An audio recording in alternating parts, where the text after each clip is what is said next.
Greetings aspirants. Welcome to the Daily Current Affairs by CivicCentre IAS, where we try to discuss important and relevant articles from the Hindu, Indian Express and the PIB in UPSC CSE Prelims perspective. So these are the list of articles we are going to discuss today. Coming to the first article, V. Narayan has been appointed as the new Space Secretary. Dr. Narayan, who is currently the Director of Liquid Propulsion System Center, will be the new chairman of the Indian Space Research Organization, ISRO, and he will take over from S. Somnath on January 14th. So, now in this context, let's discuss about the Indian Space Research Organization. The Indian Space Research Organization was established on August 15, 1969, taking over from the Indian National Committee for Space Research, which had been set up in 1962. And the foundation of Indian space program was led by Dr. Vikram Sarabhai, a visionary leader who emphasized the importance of harnessing space technology for national development. Operating as a key component of the Department of Space, ISRO became part of the Department of Space in 1972 under the Government of India. And the headquarters of ISRO is situated in Bangalore, Karnataka. And now coming to the ISRO's key objectives, the primary objective of ISRO is to focus on the development and application of space technology to meet the diverse needs of the nation.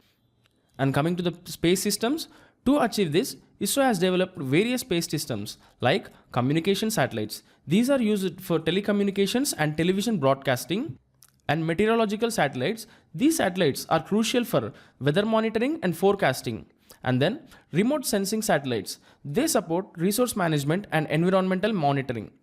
And then navigation satellites. These provide space-based navigation services for multiple applications. And now coming to space launch vehicles.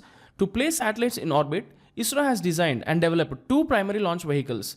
PSLV, Polar Satellite Launch Vehicle, known for its reliability and versatility in launching various satellites, and then GSLV, Geosynchronous Satellite Launch Vehicle, equipped with advanced cryogenic technology for heavier payloads. And now, the key ISRO centers and their functions. ISRO operates through various specialized centers, each contributing to specific aspects of space research and development. And the first one is Vikram Sarabhai Space Center, which is located in Thiruvananthapuram. This is the center responsible for design and development of launch vehicles. And then U.R. Rao Space Satellite Center, which is located in Bangalore. It focuses on satellite design and development. And then Satish Dhawan Space Center, Sriharikota. It oversees satellite integration, testing and launches. Liquid Propulsion System Center, Valiamala and Bangalore. This center specializes in development of liquid propulsion systems and cryogenic stages for launch vehicles. And then Space Applications Center, which is located in Ahmedabad. It develops sensors for communication and remote sensing satellites and works on space technology applications. And then coming to National Remote Sensing Center, which is located in our Hyderabad, it manages the reception, processing and dissemination of remote sensing satellite data. And now coming to the governance structures of ISRO, the chairman of ISRO serves as the secretary of the Department of Space and also holds the position of chairman of the Space Commission, which is tasked with formulating policies and overseeing the implementation of the Indian space programs. This well-coordinated structure ensures ISRO continues to contribute significantly to space research, innovation and national development. And then coming to the next article, in a recognition that artificial intelligence has impact on a wide range of fields, a union government panel mandated to develop AI guidelines has recommended that an interministerial committee be set up to enforce AI rules and ensure effective governance of the country's emerging AI ecosystem. So now, in this context, let us discuss about India AI mission. Coming to the overview of India AI mission, the Indian cabinet has taken significant step towards enhancing the nation's AI ecosystem by approving an allocation of over 10,300 crores for the India AI mission. This investment, spread across 5 years, is designed to advance various AI-driven initiatives and ensure their structured implementation through a public-private partnership model. And now looking into the vision of the AI mission, the India AI mission, spearheaded by the Ministry of Electronics and IT, envisions achieving the following goals: democratizing AI benefits to ensure they reach every segment of the society, and strengthening India's position as a global leader in AI, promoting technological self-reliance to reduce dependence on external technologies, and further ensuring ethical and responsible use of AI aligned with global standards. This vision aligns seamlessly with Prime Minister Narendra Modi's goal of leveraging AI to propel India's digital economy and democratize its benefits across all societal levels. And now looking into its key components of the India AI mission. To realize its vision, the India AI mission includes the following interconnected components. And the first one is India AI compute capacity, aimed at developing state-of-the-art AI infrastructure. This initiative focuses on scalable computing solutions. Over 10,000 GPUs will be deployed through public-private partnerships to cater the increasing demand for AI computing power. And then India AI Innovation Center. This mission will establish a leading academic institution dedicated to advancing AI research.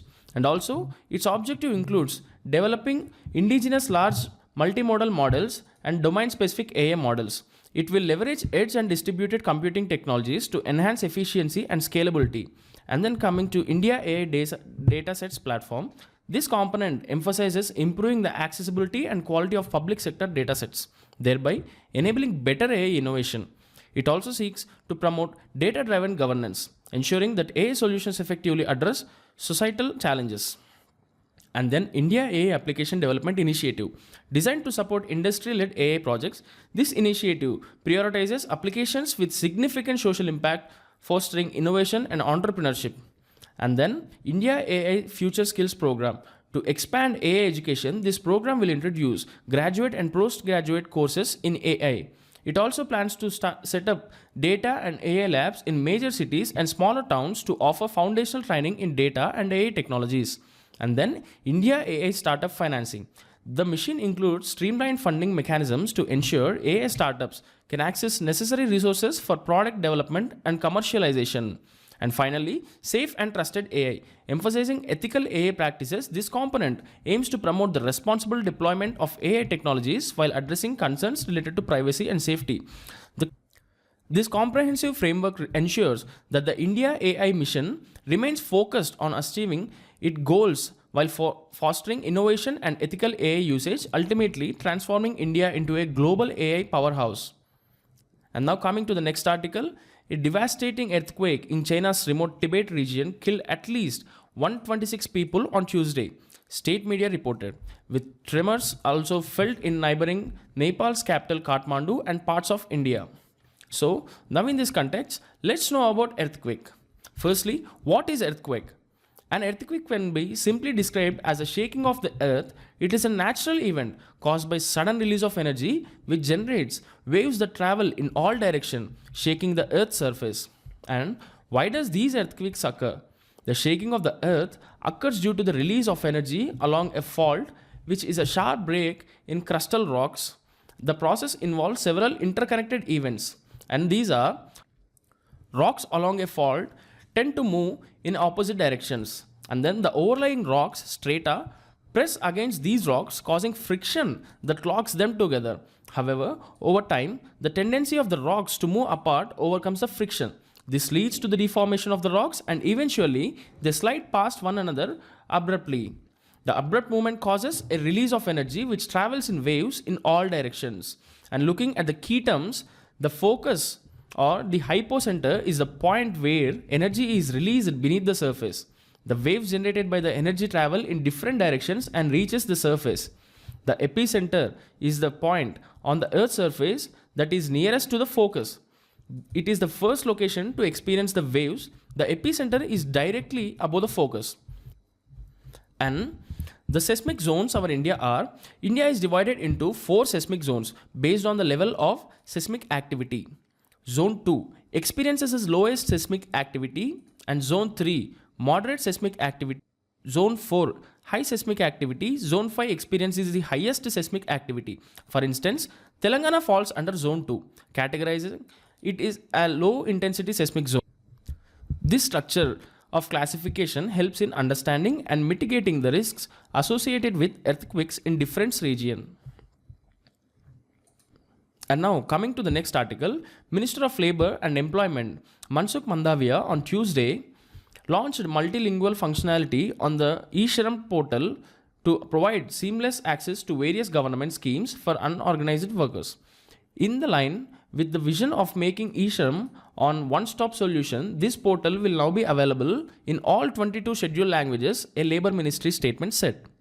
And now looking into the objectives of e-Shram portal, the e-Shram portal has been designed with several interconnected objectives to empower organized workers across the country.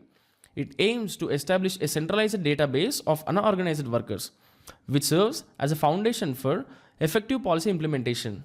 Moreover, the portal seeks to enhance access to social security schemes and benefits, particularly for workers in sectors like agriculture, construction, domestic work, and street vending.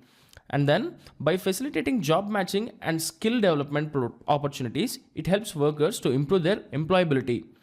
Significantly, the portal works towards strengthening labor market reliance by integrating unorganized workers into the formal economy. It also promotes financial inclusion through direct benefit transfers and digital payments, ensuring that the workers receive their entitlements seamlessly. And now coming to the key features of the e-Shram portal. The e-Shram portal incorporates a range of user-friendly features to ensure inclusivity and accessibility. Looking at its universal account number, every registered worker receives a UAN, which is linked to their Aadhaar. This allows seamless access to various social security benefits. And then single registration process. The portal simplifies the registration process, requiring minimal documentation such as Aadhaar and bank account details. Additionally, it offers the ease of self-registration, empowering workers to register independently. Multilingual support. To ensure inclusivity, the portal is accessible in multiple Indian languages, making it easier for workers from diverse linguistic backgrounds to use the platform. Grievance redressal mechanism. A dedicated helpline and support system has been set up to promptly address workers' queries and grievances. And then integration with employment and skill opportunities. The portal connects registered workers with a wide range of opportunities, including employment, skilling, apprenticeships, pensions, digital skilling, and state-specific schemes. Family details for migrant workers. For migrant workers, the portal captures family details, enabling the provision of benefits like child education and women-centric schemes for those migrating with families. Data sharing with building and other construction workers welfare boards. The information of construction workers registered on this portal is shared with building and other construction workers BOCW welfare boards. This ensures the registration with relevant boards and access to welfare schemes meant for them. And then Data Sharing Portal DSP. A data sharing portal has been introduced to facilitate the secure sharing of e-Shram beneficiary data with state and union territory governments. This enables the targeted implementation of social security and welfare schemes for registered unorganized workers. These features collectively strengthen the social security net for unorganized workers while ensuring they are seamlessly integrated in the larger economy. Now, coming to the next article, India's real gross domestic product is expected to rise at a 4-year low pace of 6.4% in this financial year, down from 8.2% in 2023 to 2024, the National Statistics Office (NSO) said on Tuesday in its first advance estimates of GDP for 2024 to 2025. Now, in this context, let's know about gross domestic product is the monetary value of all final goods and services produced within a country over a specified period, typically a year. It serves as a measure of a country's economic output and is a crucial indicator of its economic health. Now, looking at its key aspects of the GDP, the measurement of the GDP is done in two ways. The market prices. GDP is calculated based on the market prices using a designated base year for meaningful comparisons, and then by growth rate. The GDP growth rate tracks economic growth by comparing GDP figures across different quarters or years. And now looking at the economic phases linked to the GDP provides insights into phases of an economy which include positive growth, negative growth, and business cycle phases. Now looking at the positive growth, it reflects economic expansion typically associated with job creation and income growth. And the negative growth indicates a recession where business delay investments, job decline, and consumer spending reduces. And then in business cycle phases like peak, contraction, trough, and expansion influence the GDP growth rate. And then what are the types of GDP? Looking at the types of GDP, the GDP is nominal type and real GDP. The nominal type GDP represents the value of all the final goods and services at current prices without adjusting for inflation. And the features of these are reflects changes in prices even if output remains constant. Generally, higher than real GDP due to the effects of inflation. And now coming to the real GDP, the real GDP represents the total value of goods and services adjusted for inflation using a base year. And the purpose why it is measures is it measures the true economic growth by accounting for price changes. And looking at GDP growth rate, the GDP growth rate measures the pace of economic growth by comparing changes in GDP across quarters or years. And the features of the GDP growth rate are, it is expressed as percentage. High growth may signal economic overheating, promoting central banks to raise interest rates. And the negative growth points to a recession, often resulting in stimulus measures or interest rate cuts. And looking at GDP in India, the base year of GDP calculation was revised to 2011 to 2012 in January 2015, and the changes in calculation replaced GDP at factor cost with gross value added at basic prices. This methodology was aligned with international practices to ensure better industry-wise estimations. Now, this structured approach to GDP not only reflects the current state of the economy but also provides actionable insights for policymakers. Coming to the next article, Union Minister Amit Shah on Tuesday inaugurated the Bharatpol Portal, which aims to provide police and security agencies in India with a seamless connect to Interpol, the International Police Organization. So, looking at the Bharatpol overview and the features, the Bharatpol portal launched by Union Minister Amit Shah on January 7, 2025. It is unified platform designed to streamline international police collaboration for Indian law enforcement agencies. Developed by the Central Bureau of Investigation (CBI), the portal enhances seamless communication with Interpol and enables faster, more efficient investigation into transnational crimes. Now, what's the purpose of Bharatpol? The Bharatpol portal is aimed at strengthening international cooperation in addressing a range of crimes including cybercrime, financial crimes, human trafficking, organized crime, drug trafficking, online radicalization. By offering real-time communication, the portal overcomes delays caused by the traditional methods such as letters, emails, faxes, and ensuring a more efficient approach in tackling transnational crimes. And now looking at the key features of the Bharatpol portal, unified platform.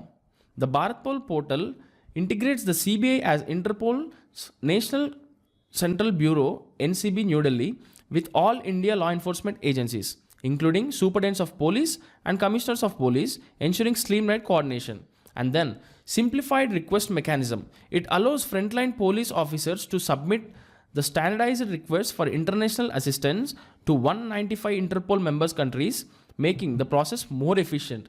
And then rapid information dissemination. The portal enables the shift sharing of criminal intelligence and inputs between the CBI, Indian law enforcement agencies, and Interpol members countries.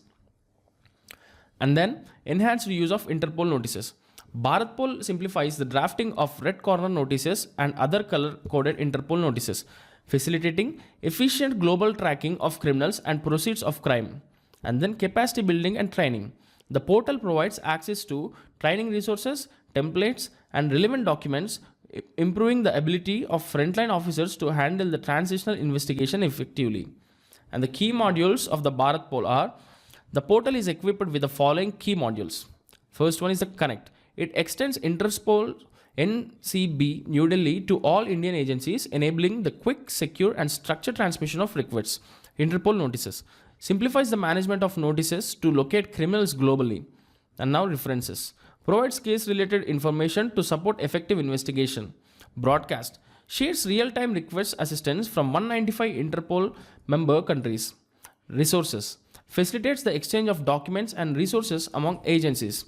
And now looking at the benefits of Bharatpol, the Bharatpol portal offers several advantages. Reduces delay in investigation of transnational crimes, improves collaboration with international law enforcement agencies, and also enhances the capacity of Indian law enforcement to efficiently address global crime challenges. This robust platform ensures that Indian agencies remain equipped to handle the evolving challenges of transitional crime effectively and in alignment with global standards. Now coming to the next article, the Supreme Court Collegium on Tuesday recommended Patna High Court Chief Justice K. Vinod Chandran for appointment as a judge of the Supreme Court. Now, in this context, let's know about the Collegium System.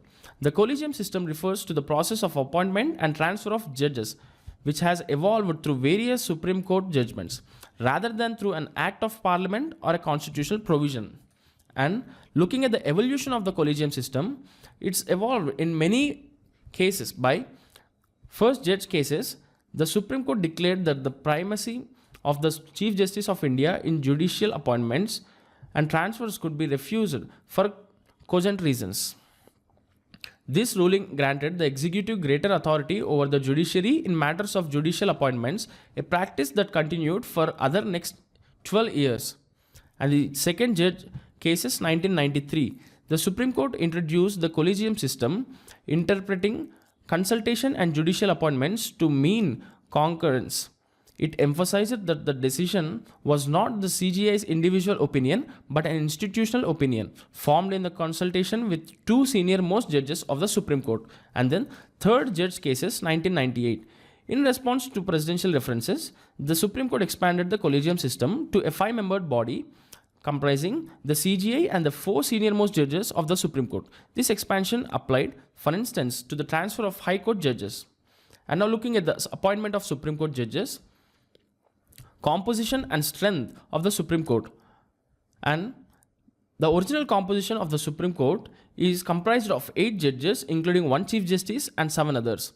And the Supreme Court now has 34 judges, including Chief Justice of India and 33 other judges. And over time, the number of judges has been increased by Parliament through amendments of the Supreme Court Act. Now, looking at the qualifications for appointment, according to the Article 124, Clause 3 of the Constitution, a person is eligible for appointment as a Supreme Court judge if they meet the following criteria. Citizenship. He must be an Indian citizen, and coming to the judicial experience, he must have served as a High Court judge for at least 5 years, either in 1 or 2 such courts in succession. Advocacy experience, must have practiced as an advocate in High Court for at least 10 years or in 2 or more such courts in succession. And distinguished jurist, must be recognized as a distinguished jurist in the opinion of the President of India. And now looking at the appointment process, the judges of Supreme Court are appointed by the President of India under Article 124 Clause 2 of the Indian Constitution. To ensure informed decisions, the President consults with judges of the Supreme Court and High Courts during the appointment process. This structured and consultative system ensures that judicial appointments maintain the independence and integrity of the judiciary. Now, coming to the next article, the Supreme Court on Tuesday slammed the chronic delay shown by the centre and states in appointing information commissioners to decide citizens' rights under the Right to Information Act. So, now in this context, let's discuss about the Central Information Commission. Looking at its establishment, the CIC was established in 2005 under the provisions of the Right to Information Act 2005.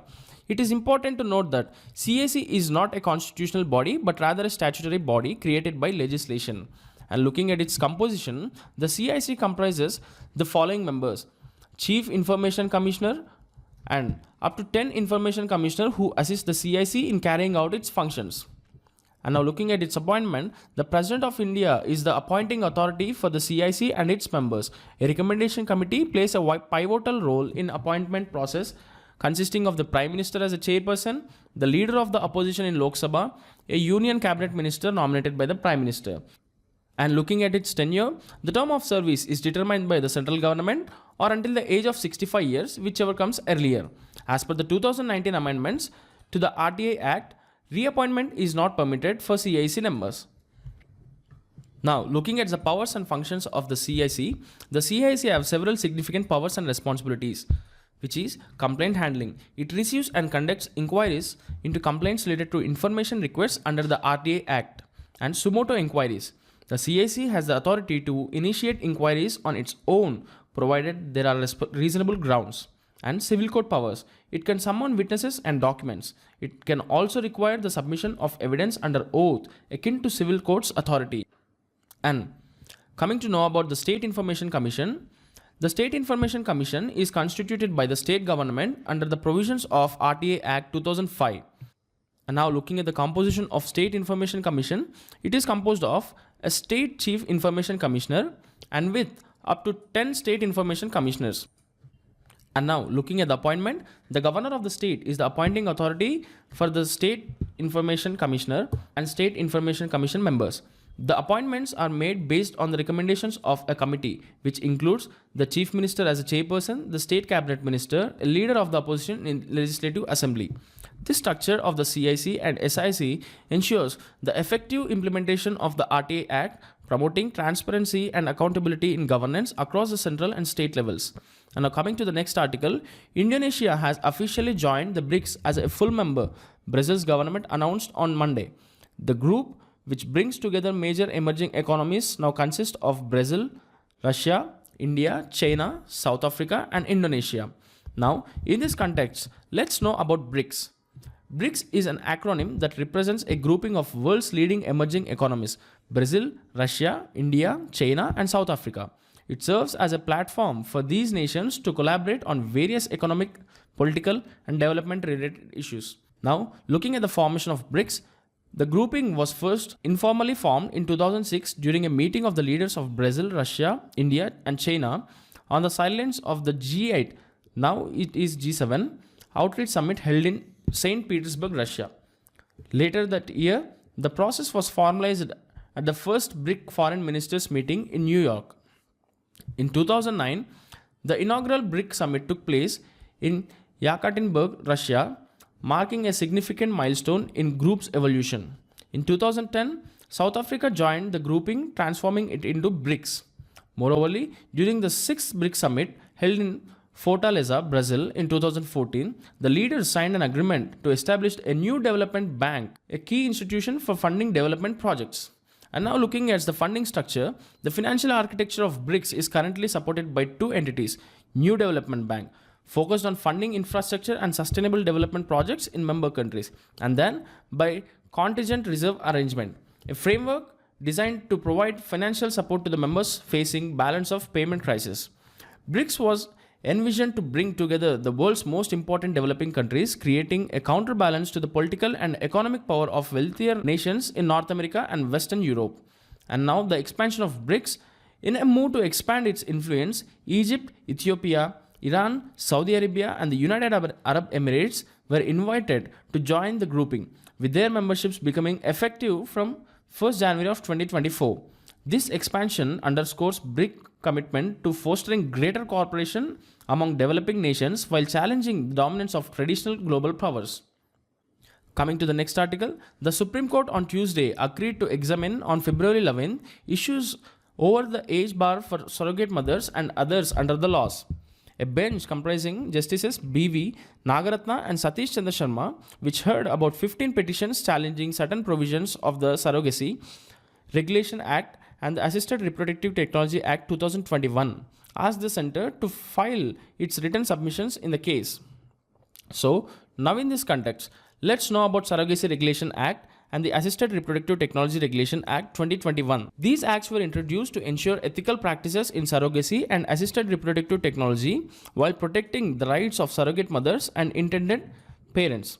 Now, looking at its highlights of the act, the main objective is to regulate primary surrogacy practices and prevent exploitation of surrogates and ensure adherence to ethical standards. It explicitly prohibits commercial surrogacy, allowing only altruistic surrogacy under strict conditions. And now, looking at what's the surrogacy, the practice where a woman gives birth to a child for an intending couple using artificial reproduction techniques. And commercial surrogacy is any surrogacy arrangement involving monetary compensation beyond medical expenses and insurance. And the altruistic surrogacy means surrogacy carried out without monetary compensation except for medical expenses and insurance. Looking at the permitted and prohibited practices, the permitted practices include only altruistic surrogacy is allowed and surrogacy is permitted for infertile Indian couples, couples with medical conditions preventing the natural conception. And foreign nationals are not allowed to seek surrogacy services in India. And coming to the prohibited practices, commercial surrogacy is prohibited, and surrogacy for purposes such as child sale, prostitution, or any form of exploitation is prohibited. Any advertisements or promotion of surrogacy services are prohibited. And looking at the eligibility criteria, for intending couples must be Indian citizens, married for at least 5 years. Age requirements are 25 to 50 years for females, 26 to 55 years for males. And also, they must not have surviving child. And surrogate mothers, she must be a close relative of intending couple. Age range should be in between 25 to 35 years. Can only act as a surrogate once in her lifetime. Should be married and have at least one biological child. Now, looking at establishment of regulatory authorities, the Act mandates the establishment of several regulatory bodies to ensure proper implementation. National Surrogacy Board, responsible for formulating policies, supervising implementation, and advising the government. And the state surrogacy boards monitor the implementation of regulations at the state level. And appropriate authorities oversee the registration, regulation, and inspection of surrogacy clinics.